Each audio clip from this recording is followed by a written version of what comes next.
Hola, hola amigos y amigas de País Lobo, Radio Mía, Despierta FM y Radio Viva.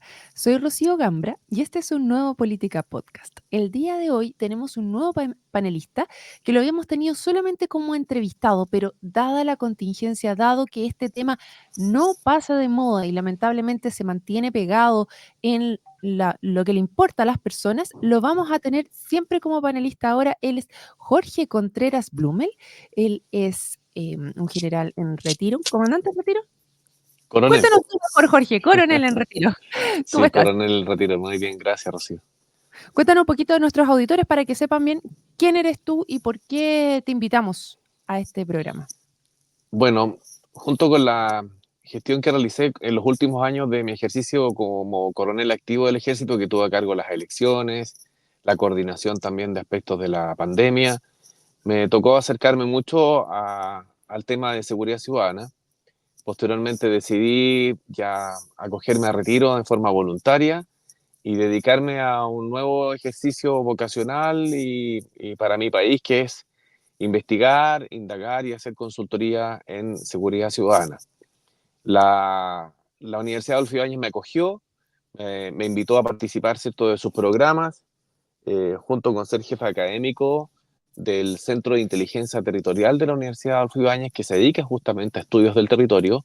Hoy día me dedico en un buen porcentaje de mi tiempo a la docencia en la universidad, dedicado justamente a seguridad ciudadana y territorio. Junto a eso, yo también hago consultoría con municipios, brindo asesoría a municipios y a gobiernos regionales en temas de seguridad ciudadana. Y bueno, ahora estamos con todas estas contingencias, Rocío, así que feliz de poder compartir contigo, con los oyentes, todo lo que podamos ir analizando semana por semana. Me pone muy contento que le vayamos siguiendo el pulso a lo que está ocurriendo en Chile, ¿no? Así que encantado y partamos con lo que tú quieras. Así es, ustedes pueden revisar una entrevista que realizamos la semana pasada con Jorge, donde analizábamos justamente, no yo, yo le hacía preguntas, él hacía todo el análisis de qué era lo que estaba pasando después de esta ola de muertes que vimos en Santiago, de Sí. asesinatos, obviamente tal más que muertes, asesinatos, y tú hacías, esta conversación la pueden revisar en YouTube, cuando revisen la entrevista, Jorge Contreras Blumel, les recuerdo su nombre para que se lo graben porque siempre va a estar aquí presente. Y ahí tú decías que hay que tomarlo en grandes dimensiones. Esto lo grabamos antes, esta conversación, antes de Mm. que fuera el anuncio presidencial. Entonces ahora, una de las cosas que hablamos esa vez era el tema de las cárceles. Pero quiero partir preguntándote, ¿qué te parecieron a ti los anuncios que hizo el presidente y cómo los ves? ¿Es suficiente? Bueno, en la situación en que estamos viviendo, no es suficiente. Necesitamos ir por más. Se ven iniciativas todas que tienen un impacto a largo plazo. Son iniciativas positivas, sin lugar a dudas, pero tienen una consecuencia a largo plazo, y yo creo que la seguridad ciudadana o la crisis de seguridad que vivimos como país, como región metropolitana, necesitan acciones mucho más prontas, que tengamos una reacción mucho más, ¿cómo podríamos decirlo?, más eficaz en lo inmediato. El aumento de dotación de carabineros va a ser en un tiempo más. El construir una cárcel son por lo menos 3 4 años.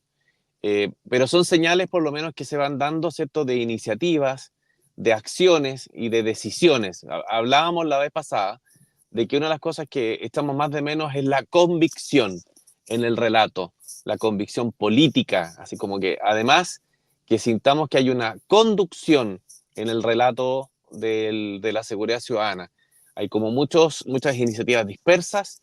Los chilenos nos perdemos un poco quién efectivamente está liderando esto, y parece que cada vez que hay una crisis nuevamente sentimos que vienen ciertas autoridades a hacerse cargo, pero no seguimos todavía sintiendo que falta un relato. De lo que tú me preguntas, ¿qué sería necesario? Yo vuelvo a repetir, hay acciones que tienen que ser más en el ahora, tienen que haber medidas extraordinarias, porque en tiempos de crisis se requieren medidas que sean de tipo extraordinario. Y en ese sentido yo echo de menos iniciativas creativas, novedosas, iniciativas que efectivamente le hagan sentir a los delincuentes, al crimen organizado, que están sobre ellos, que se va a afectar su, entre comillas, bienestar.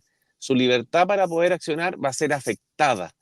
Pero sin embargo, cuando tú le dices al crimen organizado, en 4 años más va a haber una cárcel y va a sumar 300 plazas de alta seguridad, bueno, no le estás diciendo nada para mañana. No le Mm. estás diciendo nada que le vaya a afectar en el ejercicio de este negocio que él está haciendo hoy día. Entonces, ¿con qué le pegas fuerte? Esas son las iniciativas que echamos de menos. Ya, entonces tenemos que buscar ideas que efectivamente vayan en el aquí y en el ahora, que le digan a el crimen organizado que van a estar sobre ellos. En esa idea estamos, pero te hago la consulta porque vimos también ayer que fueron 300 carabineros que ingresaron a un, ¿cómo se llama? A una toma que estaba siendo eh, coor- coordinada por la presidenta de esta toma que le estaba pidiendo plata por seguridad a los habitantes de esa toma. De hecho, yo estaba viendo la transmisión en directo Sí. y aparecieron varios a defender y decir, no, ella es la presidenta de la Junta de Vecinos y no sé qué, y después hablaban, cuando entraron, de que tenían jacuzzi, un tremendo patio. ¿Es Mm. ese otro tipo de cosas que tenemos que ver más en directo? ¿Es ese tipo de medida o tú esperas algo más allá todavía? Bueno, lo de los campamentos y la situación de estos liderazgos dentro de los campamentos son espacios donde hemos comprobado que el gobierno no tiene presencia, que el Estado no tiene presencia, que el Estado no está presente. Entonces tiene una autogobernanza. Los campamentos en Chile no tienen efectivamente servicios asociados a lo que el Estado pueda entregar. No hay comisaría, no hay servicios médicos. Entonces ellos se autogobiernan y eso va a depender mucho de quién es el que ofrece los terrenos, quién es el que los vende, quién es el que lotea, porque son verdaderos loteos, ¿cierto?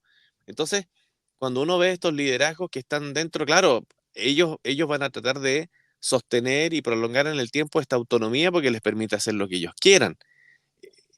Una de las medidas importantes para intervenir y para hacer presente a todos estos tipos de delincuentes, todos estos tipos de crímenes o personas que están organizadas para delinquir, es hacerle ver que el Estado llega a todas partes.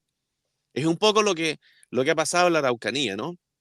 Que teníamos hay ciertos sectores en la Araucanía que tú dices, el Estado puede estar presente o no puede estar presente. Y esa es una crítica constante en una analogía muy distinta en el fenómeno, pero también muy similar en cómo el Estado se ve limitado en actuar, pasa también en algunos campamentos, en algunas tomas, que tú dices, ¿cómo pueden ingresar las fuerzas policiales a esos lugares? Tienen que organizarse verdaderas fuerzas de tarea para poder ingresar porque tú no tienes idea de lo que pasa adentro. Habíamos visto que hay comercio, hay diferentes tipos de entretenciones también, ¿cierto? Hay diferentes tipos Mm. de iniciativas de negocio que están dentro y que alguien las coordina. Si nada lo que ocurre dentro de un campamento se genera, ¿cierto? Por una condición espontánea. No, ahí está todo coordinado, alguien lo autoriza, alguien permite y alguien cobra, porque eso también pase. Entonces, el fenómeno del campamento es un fenómeno que nos tiene que llamar también a una alerta muy grande, que si bien es cierto, no podemos decir que las personas que están dentro están dedicadas a delinquir, porque eso sería como estigmatizar mucho a lo que es una situación muy precaria dentro de un campamento. Pero Ujú. son lugares que hoy día, como país, tenemos que poner mucha atención porque se transforman en sectores geográficos, en territorios que no tienen una presencia del Estado. Y eso es muy grave. Claro, entonces al final como lo importante aquí es que cuando el Estado no llega, el crimen se lo toma. Entonces el Estado tiene que llegar a todas partes para efectivamente hacerse cargo de eso y que no venga el crimen organizado y se tome esos lugares. O sea, tenemos que recuperar no solamente el, lo público, que es una de las cosas que se estaba analizando, que por ejemplo conversábamos en otro programa con Nancy Carola Márquez, que ella decía, bueno, qué tan importante es que estas casas pequeñas que están vendiendo venga el alcalde Carter y rompa una parte de ellas o las saque. Ujú. Em, pero también en los mausoleos que Sí. estaban tomándose lo público, es la recuperación del espacio público para poder devolverlo a los ciudadanos y al Estado y dentro de eso también los campamentos. ¿Eso sería una de las iniciativas que tú estás de menos, por ejemplo? Claro, el fenómeno de esto de los mausoleos y de la ocupación por parte del narco del espacio público o memoriales que ocupan el espacio público, es también una demostración cómo esta teoría, ¿cierto?, de la ocupación del narco del espacio público va en definitiva encerrando a los ciudadanos en sus casas y les va quitando espacio para hacer su vida normal. Entonces, cuando uno dice recuperación de espacios públicos, dice, ok, vamos a sacar estos mausoleos, vamos a dejar abierta la plaza para los ciudadanos, pero tiene que ver con algo también muy relevante, que es que en esos espacios públicos hayan actividades que Mm. efectivamente atraigan a los vecinos y los hagan salir de sus casas. Eh, Veíamos cuando fuimos a Osorno un ejemplo, ¿cierto? En una de las juntas vecinos que yo pude ir contigo, donde Ujú. los vecinos tenían un invernadero, un, ¿cierto? Una casa o una sede de la junta de vecinos y al lado una plaza, ¿cierto? Entonces ellos recuperaron esos espacios para que la comunidad salga de sus casas y el territorio sea de ellos. Por lo Claro, los tanto, resguardan. Ujú. claro, lo resguardan, lo recuperan y generan actividades. Entonces, el Estado, los municipios, los gobiernos regionales deben siempre pensar que si sacan un mausoleo, deben generar algo ahí, porque ese Mm. espacio que fue de alguna manera te lo quitaron, ¿cómo lo recupera? Y la única forma de recuperarlo es con presencia de los ciudadanos, con actividades, ojalá financiadas, no solamente iluminar. A veces nos quedamos con eso, iluminar, colocar una plaza, pero si la gente siente aún temor de estar ahí y no hay una autoridad que los resguarde, entonces ellos dicen, bueno, nos seguimos quedando en casa, no salgas a la plaza porque todavía esa plaza es peligrosa. Esas son más o menos la recuperación del espacio público, tiene mucho más que ver que solo la obra pública, solo la infraestructura, tiene que ver con actividades, con acción social, con presencia del Estado generando actividades para los vecinos. Mm. Sí, es súper relevante ese tema porque cuando una obra queda abandonada, por ejemplo, acá a nosotros nos ha pasado varias veces que habían canchas que habían empezado a armarse, que estaban Mm, muy, unas obras que quedaron a medio camino y sí, que finalmente eran tomadas también literalmente para tomar y drogarse. Y claro. veías ahí también algunas personas que estaban viviendo en ese lugar y entiendo que se ha hecho un esfuerzo ahora en el último tiempo para poder recuperar y terminar esas construcciones y que no queden ahí a medio camino, que finalmente este desorden llama al desorden también, ¿no? Sí, por eso te digo que el narco va a buscar siempre copar los espacios, Mm. copar los territorios, que los territorios sean de él. Mm. Mientras nosotros no hagamos nada para impedir, para jugarle con una cosa contraria. Mira, hay algunas experiencias en otros países que son de barrio, ¿ah? Porque a veces a mí no me gusta tanto comparar culturas, digamos, o situaciones de países europeos porque no tienen nada que ver con nuestra realidad. Pero en lo regional hay experiencias muy interesantes de cómo en los barrios se han ido instalando, ¿cierto? Centros comunales o centros vecinales de diferentes acciones. Y a las 7 de la tarde hay patinaje, a las 8 hay zumba, a las 9 hay esto y a las 10. Los vecinos en esos territorios parten a las 6 de la tarde saliendo a hacer las cosas, no escondiéndose. Y Mm. todo esto está financiado por el gobierno de la ciudad, por el gobierno regional, por el municipio, y colocan monitores. Y entonces, de inmediato, cuando tú eres un narcotraficante y te quieres tomar un territorio, pero sin embargo ves que en ese lugar transita mucha gente, está todo iluminado, está lleno de actividades, ese no es tu lugar. Te vas de ahí. Claro. Naturalmente te vas, porque no, tampoco vas a poder juntarte con los otros traficantes o microtraficantes para en ese lugar consumir droga, tomar alcohol, atraer a los chicos que andan desvalidos, estos que están desamparados. Entonces, no, esto es todo lo contrario y tienen excelentes resultados. Y son espacios pequeños, no son espacios grandes, pero en esos espacios pequeños tienen ellos muy bien coordinados una cantidad de actividades que, como te digo, generalmente comienzan a partir de las 6 de la tarde y terminan 10 de la noche. ¿Qué es Mm. lo que le piden ellos al municipio? Que les coloque una camioneta afuera y que en el trayecto a sus casas ellos se sientan resguardados y protegidos. Y anda muy bien, anda muy bien. Esas experiencias también hay lugares en Chile donde se hacen, pero necesitamos masificar esas buenas prácticas y por lo tanto también ir a cautivar a los vecinos para que se vengan a estos espacios. Y en el volvamos un poco entonces a lo que Mm, estábamos conversando ya, del anuncio presidencial en sí, particular y las medidas que estaban siendo anunciadas. Una de mm, ellas era las cárceles que nosotros habíamos conversado anteriormente y se ha generado toda una polémica a través de la alcaldesa de Santiago, donde se dice que se ampliará la cárcel, el recinto penitenciario que actualmente existe, y ella se ha puesto en pie de guerra contra el gobierno. Es un poco interesante ver esta conversación que se ha dado porque ella fue incluso invitada al Congreso Mm, por distintos parlamentarios del oficialismo para decir que no se ponga en ese lugar. O sea, de los 3 o 4 años que estábamos conversando que esto podía pasar, sí. resulta que si la alcaldesa de turno se pone en pie de guerra desde el mismo gobierno, no, es como bien impactante, ¿no cree, Jorge? Sí, bueno, los tiempos electorales son así, pues Rocío, ¿qué le vamos a decir? Yo no tengo otra cosa que decir que lamento mucho que se ocupe estos argumentos que son netamente electorales en periodos de campaña. Eh, la ampliación de esta cárcel de alta seguridad o de extrema seguridad, qué sé yo, máxima seguridad, como se le quiera llamar, son cárceles, ¿cierto?, que van a sumar 300 plazas a lo que ya hay en esos mismos recintos.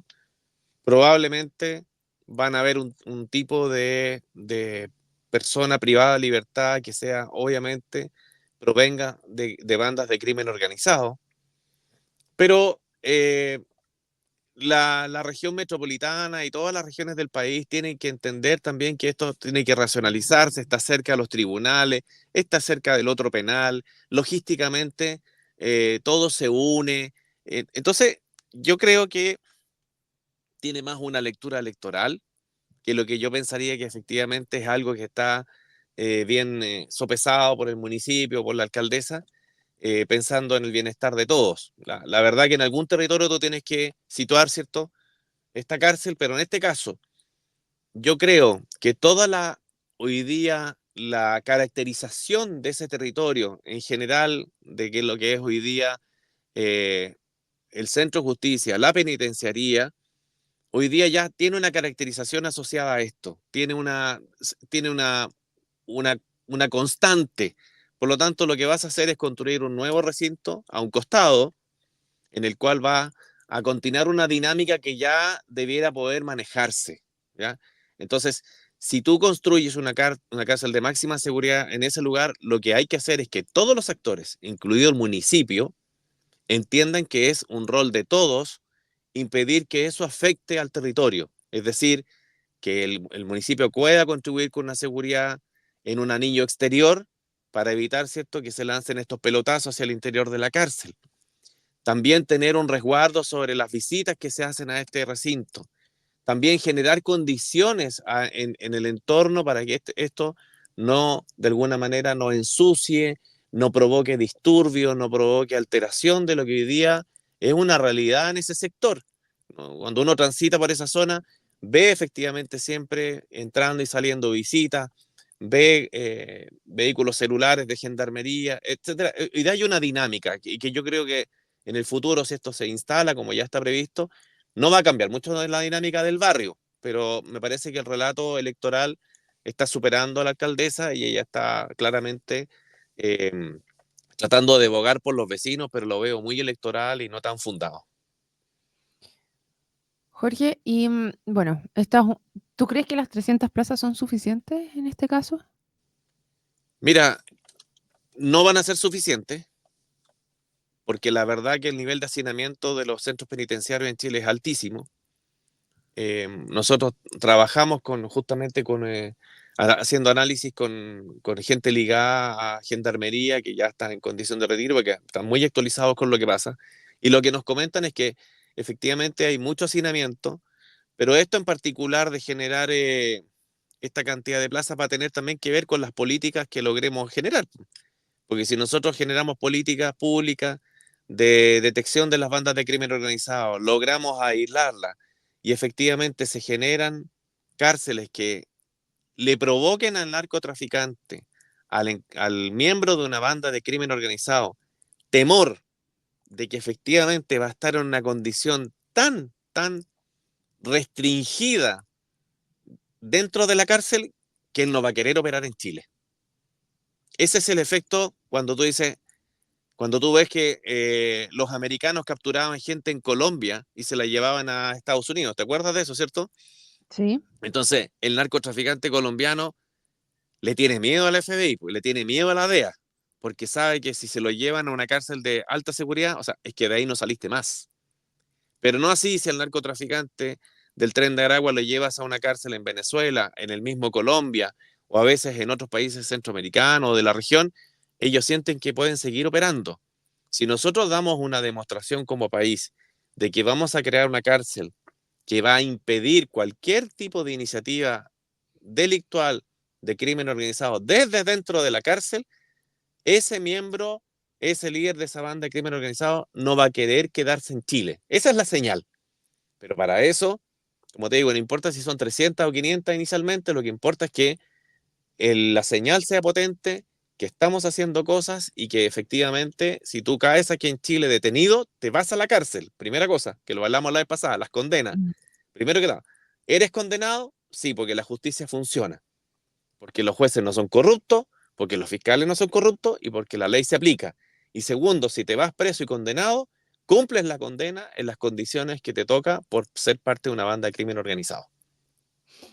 Jorge, y en ese caso, una de las cosas que se está conversando ahora también, y uno de los anuncios presidenciales fue el tema del secreto bancario o la Mm, inteligencia financiera. ¿Ves sí. tú que eso pudiese efectivamente apoyar en este sentido que estamos hablando de lograr una condena y también la identificación de las personas que cometen delito? Porque en Chile estábamos viendo, y no recuerdo bien cuál era la cifra que habían dicho, pero era muy baja, como el 25% de los asesinatos tenían un eh, identificado el culpable. Entonces, ¿crees que esto pueda ayudar en ese sentido?